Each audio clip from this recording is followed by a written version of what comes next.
Well, Mr. President, it's good to see you again.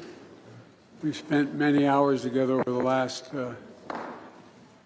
10 or 12 years, and to host you in the United States is a great honor and a pleasure, particularly as it relates to our summit today.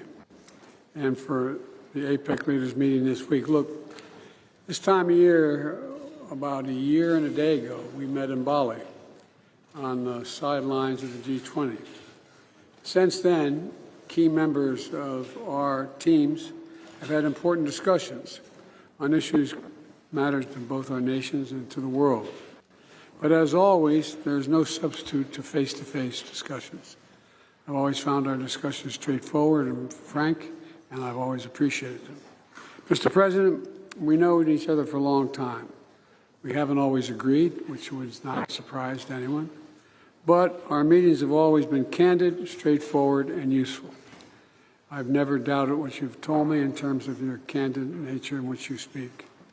I value our conversation because I think it's paramount that you and I understand each other clearly, leader to leader, with no misconceptions or miscommunication. We have to ensure that competition does not veer into conflict.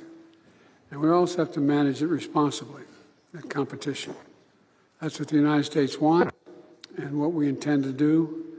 I also believe that's what the world wants for both of us, candid exchange.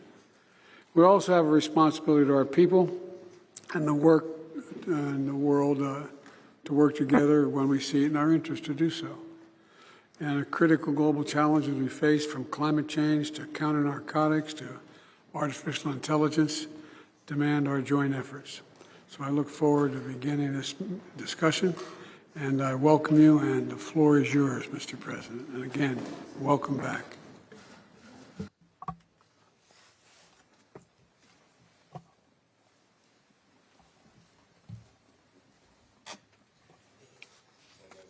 Mr. President, good morning.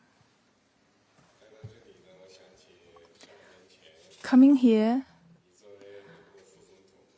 I think of your trip to China. When I was the Vice President of China, we had a meeting. It was 12 years ago. I still remember our interactions very vividly, and it always gives me a lot of thoughts. Last time we met in Bali, you said it was a year and a day ago. A lot has happened since then. The world has emerged from the COVID pandemic, but is still under its tremendous impacts. The global economy is recovering, but its momentum remains sluggish. Industrial and supply chains are still under the threat of interruption, and protectionism is rising. All these are grave problems. The China-US relationship, which is the most important bilateral relationship in the world, should be perceived and envisioned in a broad context of the accelerating global transformations unseen in a century. It should develop in a way that benefits our two peoples and fulfills our responsibility for human progress.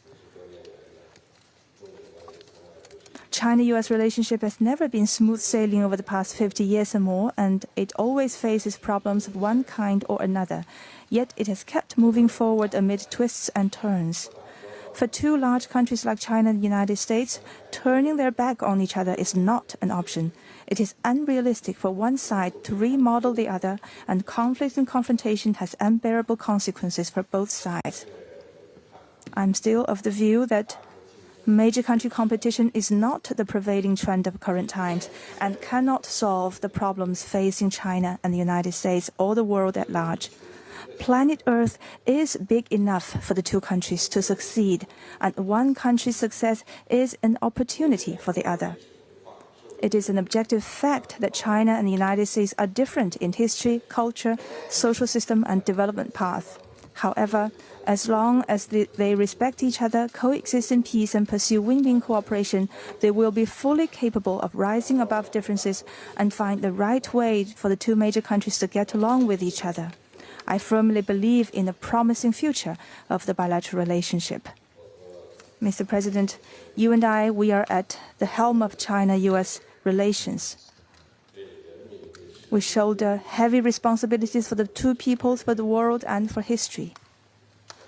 I look forward to having an in-depth exchange of views and reaching new understandings with you on strategic and overarching issues critical to the direction of China-U.S. relations and on major issues affecting world peace and development.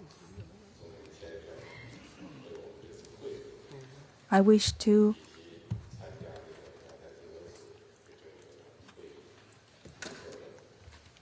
thank you for your thoughtful arrangements for our meeting today and for our participation at the APEC meeting. Thank you.